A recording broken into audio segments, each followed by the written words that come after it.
Friends कुछ opening हुई है टीएचडीसी की तरफ से। टीएचडीसी है क्या? पहले टीएचडीसी है basically teary hydro development corporation, ठीक है। ये मिनी रत्ना है, ठीक है। पीएसयूज है, पब्लिक अंडरटेकिंग, ठीक है, पब्लिक सेक्टर अंडरटेकिंग। इसके बाद देख लेते हैं किन किन पोस्टों के लिए इन्होंने वैकेंसीज यहाँ पे निकाली हुई हैं।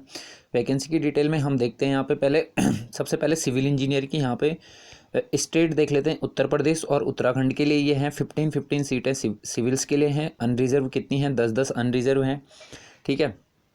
उसके बाद अगर आप देखेंगे यहाँ पे तो ये बेसिकली ये हॉरिजॉन्टल रिजर्वेशन यहाँ पे इन्होंने लगाया हुआ है। अगर आप इसमें भरते हैं, ठीक है, अगर आप भरते हैं जनरल में तो आपको जनरल की सीट में फ़ाइट करने के लिए मिलेगा। अगर आप इसमें भरते हैं एससी वाले में तो इसमें आपको वर्टिकल आरक्षण नहीं मिलेगा, आपको हॉरिजॉन्टली आरक्षण मिलने वाला है यहाँ पे, ठीक है। उसके बाद इलेक्ट्रिकल में 10 मिलेंगी, ठीक है। 10 सीट्स हैं टोटल और अनरिजर्व 4 हैं इसमें से, ठीक है। उसके बाद एससी के लिए 2 और ओबीसी के लिए 3 सीटें हैं और ईडब्ल्यूएस के लिए एक वैकेंसीज यहाँ पे है। अगर बात कर लेते हैं उत्तराखंड की, ठीक है, स्टेट उत्तराखंड की, यहाँ पे सिविल के लिए 15 है लेकिन इलेक्ट्रिकल के लिए 5 है और इलेक्ट्रॉनिक्स के लिए भी 5 हैं, ठीक है। और 5 आईटी के लिए है और 5 मैकेनिकल के लिए, ठीक है। तो टोटल 35 है उत्तराखंड के लिए, ठीक है। तो अब यहाँ पे देख लेते हैं इलेक्ट्रॉनिक्स का बेसिकली हम देखने वाले हैं। इलेक्ट्रॉनिक्स का देख लेते हैं। यहाँ पे 5 टोटल सीटें हैं इलेक्ट्रॉनिक्स वालों के लिए, ठीक है। और अनरिजर्व हैं 3, ओके। उसके बाद ईडब्ल्यूएस में 1 है और 1 है एससी में, ठीक है। ओबीसी में और एसटी में कोई वैकेंसी नहीं है, कोई ओपनिंग नहीं है। तो इन जो इस कैटेगरी से बिलोंग करते हैं उनको अनरिजर्व में यहाँ पे वैकेंसी डालनी होगी, ठीक है, अनरिजर्व में, ठीक है। उसके बाद अगर बात करें तो ईडब्ल्यूएस वाले ईडब्ल्यूएस में डाल सकते हैं, लेकिन यहाँ पे फिर से वही हॉरिजॉन्टल आरक्षण होने वाला है, ठीक है, जो कि इन्होंने नीचे जाके लिखा हुआ है, ठीक है। उसके बाद अगर बात कर लेते हैं इन्होंने क्या क्या यहाँ पे रूल रेगुलेशन रखे हुए हैं। Candidate belonging to ST category may also apply for the post of serial number 1 to 3 from the state of Uttar Pradesh provided they meet the eligibility criteria prescribed by unreserved category, ठीक है। तो unreserved category होनी चाहिए, इनके लिए यहाँ पे opening है नहीं जहाँ पे, ठीक है। उसके बाद candidate belonging to ST category may also apply for the post of 2, 3, 4, 5 from the state of Uttarakhand, ठीक है। उसके बाद नेक्स्ट देखते हैं। नेक्स्ट इन्होंने क्या क्या दिया हुआ है यहाँ पे। हॉरिजॉन्टल रिजर्वेशन की ये बात कर रहे थे, ठीक है। तो ये नंबर ऑफ पोस्ट इन्होंने यहाँ पे दिखा रखी हैं, ठीक है। कुछ यहाँ पे फिजिकली चैलेंजेस लोगों के लिए भी रखा हुआ है, ठीक है। उसके बाद अगर बात करते हैं एलिजिबिलिटी क्राइटेरिया की, तो 3 साल का डिप्लोमा होना चाहिए, ठीक है। फुल टाइम रेगुलर होना चाहिए, ठीक है। Lateral entry in relevant branch engineering recognize by respective state board of technical education, ठीक है।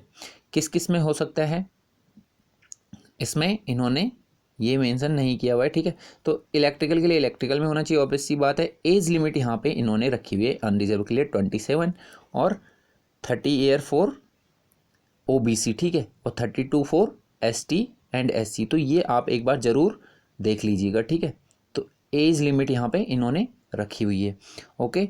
नेक्स्ट देखते हैं correspondence course in diploma shall not be consider as recognize qualification as per AICTE norms, ठीक है। तो अगर आपने कॉरस्पॉन्ड से करा है तो ये आपसे क्षमा मांगेंगे, ठीक है। तो ये आप अप्लाई नहीं कर सकते हैं अगर आपने कॉरस्पॉन्ड से करा है, ठीक है।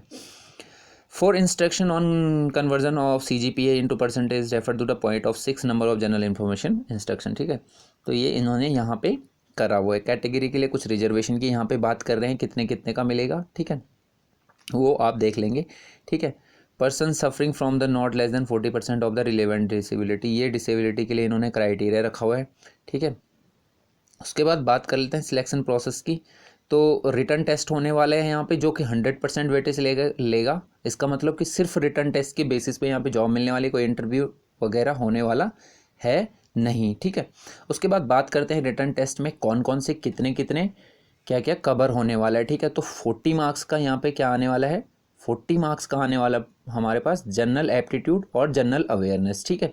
तो 40 मार्क्स तो ये आने वाले हैं। उसके बाद अगर हम बात कर लेते हैं कि आपके पर्टिकुलर एरिया से जिसमें आपका स्पेसिफिकेशन है वहाँ से कितने क्वेश्चन पूछे जाएंगे, तो उससे पूछे जाएंगे 80 क्वेश्चन, ठीक है। तो 80 क्वेश्चंस पूछे जाने हैं यहाँ से, ओके।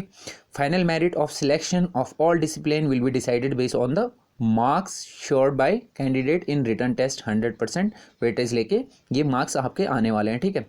रॉन्ग आपका 0.25 काट के जाएगा, 1 नंबर आपको दे के जाएगा अगर आपका सही क्वेश्चन है, ठीक है। तो बाकी की तरह नहीं होने वाला है, दिल्ली मेट्रो में 1.3 भी होता है कहीं पर, लेकिन यहाँ पे 0.25 1/4, ठीक है।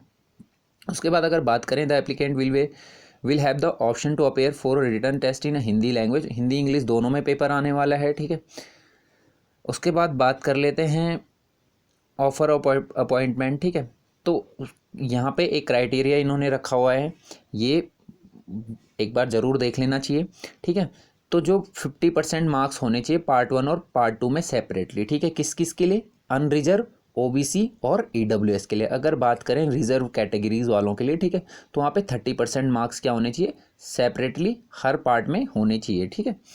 तो ये ज़रूर देख लेना कि दोनों 40 में से 20 क्वेश्चन सही हो जाएं फर्स्ट वाले पार्ट में, नॉन टेक वाले में, और दूसरे वाले में 80 का है तो 40 एटलीस्ट हमारे सही होने चाहिए, ठीक है। 50% इतना ही बैठेगा, ठीक है। अब बात कर लेते हैं फ़ीस की। तो फीस में देखेगा यहाँ पे जनरल, ओबीसी और ईडब्ल्यूएस के लिए 600 रुपये, ठीक है। उसके बाद अगर बात करें SC, ST, PWD, ex serviceman, किसी के लिए यहाँ पे फीस है नहीं, ठीक है। तो इन लोगों के लिए यहाँ पे फीस नहीं है, ओके। उसके बाद अगर बात करें टेस्ट सेंटर्स होने वाले हैं यहाँ पे देहरादून एंड हल्द्वानी में होंगे अगर आप उत्तराखंड स्टेट से फिल करते हैं फॉर्म, और लखनऊ, वाराणसी, नोएडा, झांसी, कानपुर, अलीगढ़ और ये होने वाले हैं उत्तर प्रदेश के कैंडिडेट के लिए, ठीक है। हेल्थ स्टैंडर्ड यहाँ पे आपका मीट करना चाहिए।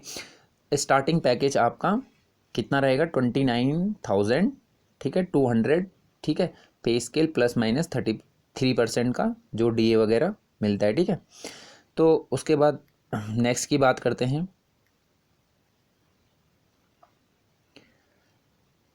ठीक है। और आप क्लेम नहीं कर सकते अगर आपके पास क्या नहीं है, अगर आपने बीटेक करा हुआ है उसके बाद तो आप क्लेम नहीं कर सकते कोई, अगर आप हायर एजुकेशन आपके पास है तो आप क्लेम नहीं कर सकते कि हमें प्रमोशन दीजिएगा, ठीक है। ये यहाँ पे लिखा हुआ है, ठीक है। उसके बाद आपके पास एम्प्लॉयमेंट एक्सचेंज में आपका कंपलसरी क्या होना चाहिए? रजिस्ट्रेशन होना चाहिए। तो अगर आपने नहीं करवाया है तो आप कंपलसरी वहाँ पे क्या करवा लें? एम्प्लॉयमेंट एक्सचेंज में अपना नाम रजिस्टर करवा लें, ओके। उसके बाद लास्ट डेट है दोस्तों इसकी 28, I think, let me check. और इसने बता रखा है कि हाउ टू अप्लाई, ये आप देख लेंगे वहाँ पे कि कितने कितने क्या क्या डेटा यहाँ पे मांग रहा है ये। उसके बाद नेक्स्ट देखते हैं, हम ढूंढ रहे थे लास्ट डेट कब तक है इसकी, ओके।